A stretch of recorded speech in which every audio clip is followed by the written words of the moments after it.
Hi, good morning. Elle Ingalls here at elleingles.com. Welcome to Living Pressure Free with Elle. We've got some Sunday tips today that I wanted to share with you. I've been musing about this most of the weekend.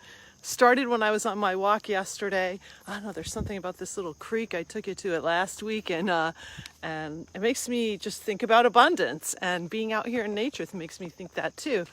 So these are some tips that I learned when I was 16. When I was 16 years old, I was going to, first of all, I could drive, right? Which was pretty cool. I was going to be I had to get a summer job.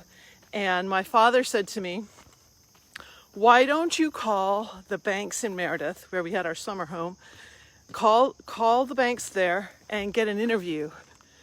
And I immediately said, but, should we look in the help wanted ads? And he said, no, that's not how you get a real job. If you want a good paying job, right? He said, go ahead and just call them, ask for an interview. So that's number one. If you want something, you have to go and ask for it. I was 16. Had I even turned 16? I think I was 15 because I turned 16 that summer. So, I was going to be turning 16. Or maybe I was 16. Anyway, right around there. So I looked up in the yellow pages of the Meredith phone book, and I looked up the banks, and I placed a call, and I got an appointment during spring break, during school, to have an interview. Now, they weren't looking for anybody, okay? So they hadn't posted a job for the summer. And so, I was kind of thinking in my head, why would they want to hire me for the summer? And I thought, oh, people take vacations. I could be the person that comes in and helps out when they're, on vacation.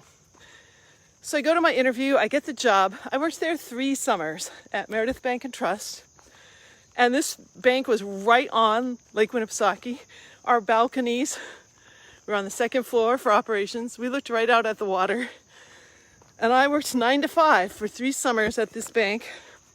Took another part-time job in the evening. And it was amazing what I learned. So I'll share 2 other tips. So the first tip, just to review, is if you want something, you got to go ask for it.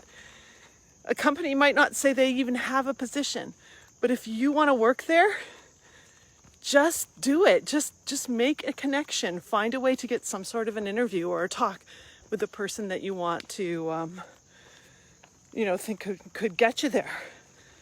So that's the first thing I did. And the second thing I learned, this was a huge tip. It served me a lot of times. So I did exactly what I just shared, how whoever went on vacation, they would train me a couple of weeks before, and I would do their job while they were on vacation. So most of the time I was working with what was called DDA, checking accounts, creating the statements and doing all the old-fashioned things because there were no computers. Well, there were computers. I worked on computers back in 1978, like the early computers. But still, statements came in the mail with your canceled checks, and somebody has to prepare all that. So I learned how to do all that. Then the loan backroom operations person, she was going on vacation, Dolores, and she was going on maternity leave because she was very pregnant. So they had me train with Dolores, and so I started to learn about the loan world and mortgages, loans, business loans, consumer loans. There weren't very many credit cards back then, so if people wanted money, you went to the bank and you asked for a loan. So she's sharing with me how we have to do all the operations for that. It's pretty intense. And here's the big tip. Here's the thing I learned. First, I was like shattered in a way, because what happened was we would get a report once a month of all the people who were late on their payments. So you're late on your loan payment, right? What happens in the back room? What happens in the back room is that they're sorted. They're sorted by customer. This was a small town, a small bank. Everybody knew everybody. And so there was a flag on certain customers that if they missed their loan payment, they didn't get charged a fee. So I was observing this, like I had to process this, right? And I'm like, okay, so these people are not going to be charged a fee. I'm going to come sit over here by the farm. I'm getting a little out of breath. So I was curious about that, like who gets charged and who doesn't get charged. Well, the people who have big accounts with that bank, so they're doing, they're using money through the bank, they don't get charged. But the people who had, and I knew this town super well because I was a runner, and I'd been in like every place in all the back roads and everything. So I kind of knew all the roads, and I knew the kinds, who lives where and what's the wealthy part and the not wealthy part. So the people who were late on their loans, who in my mind, I'm like, oh, that would be so horrible. They have like this $25 fee or whatever. That would be so hard for them. Those were the people that were charged. I thought, wow, this is so interesting. The people who can afford the late fee aren't charged. The people who can't afford it are. Then I learned something else, and this is really a great thing to learn. Anybody who was charged a late fee, if they were a good, upstanding customer, maybe this is the first time they had ever missed their payment, and they called in and asked to have the payment, the late fee reversed, we reversed it. It required a lot of paperwork back then because everything was done with paper, but we would reverse the fee. I thought, wow, okay, so I just stored that away in my young 16-year-old brain so that when I became an adult, I realized if I'm an upstanding customer with some company and I, for some reason, miss a payment, if I reach out to them, maybe they'll reverse the fee. Maybe you already know this tip, but I remember the first time it happened. My kids were young, we were on vacation, I just tucked some bills away, and I forgot to pay a bill. And we didn't have automatic payments back then either. And maybe you do some with automatic, but there's still some bills that you pay. So anyway, I missed the payment, and they charged me a late fee, and I always paid this bill in full, so I was like, oh, wow, that's $29 or whatever. So I just called up and said, hey, I wondered if you could reverse this late fee, and it worked. So that's just a little tip. I want to take that tip a little further though for you. I remember once, if you run a company, or if you run a business, or if you have employees, there's so much paperwork when it comes to taxes and employment taxes and all of that. I had something happen when I was an executive where I misunderstood some sort of reporting thing, and so they were charging me some fees and penalties. Again, I just wrote a letter saying that I didn't understand these particular rules, and I ran it by my treasurer. I said, yeah, is this okay? Because I really didn't know that this was going to happen. It was because we had bumped up and we were at a whole new level of production in this company. So sure enough, they took everything off. They reversed the penalties, they reversed the late charges, everything. So sometimes you just have to ask. I guess this is really just one tip, because the first was, if you really want a position or a job or to work for someone, just go ask. You never know. And then the second is, if something happens with your finances, just ask. See if they'll reverse the fee. See if they will give you more time, especially with what's going on in the past 6 months. That a lot of people are doing that, and chances are you can catch a little breaks to help you out. Now I want to give you the really funny tip. If you saw my post for this, so I worked at this bank 3 years, and one of my coworkers, the oldest person in our operations, was 70 years old. Her name was Mary Planson. I'm sharing her name, I can't believe it. So Mary Planson grew up on an island on Lake Winnipesaukee where there were certain times of the year they really couldn't get across if the ice was in, but it wasn't solid enough to actually cross.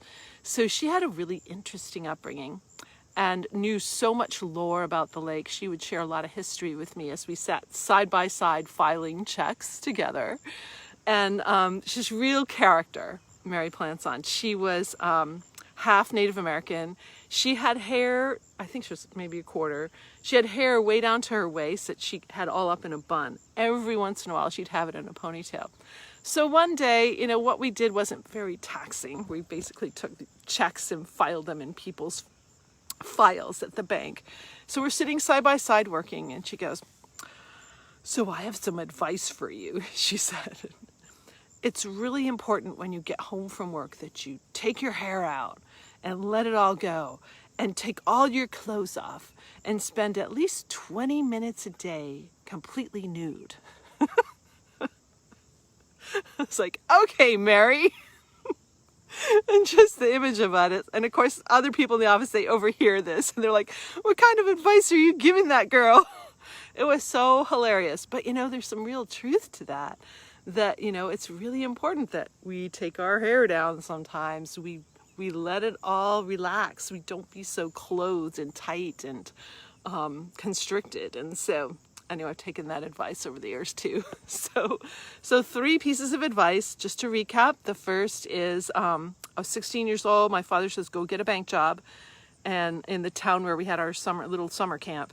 And by the way, that meant I was going to be riding my bike because you only had one car. So I rode my bike to work every single morning and back home over big hills.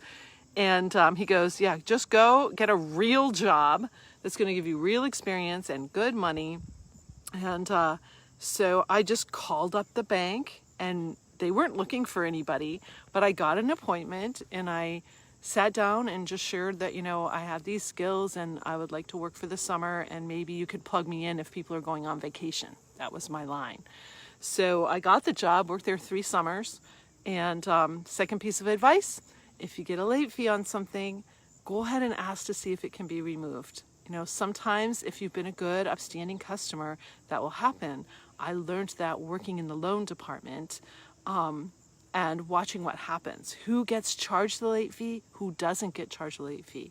And just another little piece in here is that I've also learned, my father being a banker, money was not a taboo subject, so we talked about it all the time. And that if you take care of your money, and that means even pennies matter, the littlest things matter.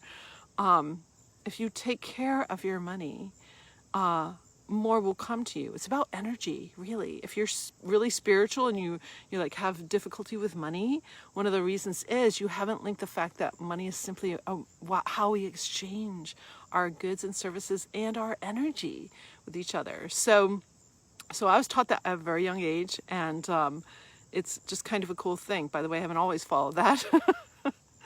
But it's interesting. I also look at money as an investment, especially in education. So what you value is where your money goes. If you value clothes, you'll see that that's where you're spending a lot of money. If you value education, long time learning, you know, you may be spending money on courses, or going to college, or taking some community college courses, or, you know, that's where your money is going. If you value cars, then that's probably where your money is going. So you can take a look at that, and you can make shifts. You can change. You can shift your value system to say, like, well, this is what's really important to me right now. This is an old habit that's not serving me, so I'm going to put this new habit in. So I learned that just, you know, being in that loan department and seeing who got charged and who didn't get charged. That was very eye-opening. And then just make sure you give yourself some freedom every day. Mary Planson took all her clothes off and let her hair down at 70 years old. So it's funny. And back then, 70 was old. People didn't live as long as they do now. So that was like wise advice. Again, I was 16. So I hope this has been fun. I'm out here on my walk and head back home now. I'm out at the farm. This is where I get my vegetables. It's so cool to get my vegetables from. It's about a mile walk. I walk on Tuesdays down to get my vegetables, and sometimes they're kind of heavy when I bring them home. So have a great pressure-free day. I want to say hi to Bev and Bethany and Mary Beth and Amy. Thanks so much for being with me today. I hope you have a great pressure-free day, and I hope you enjoy these little bits of advice. Have a good one. Bye.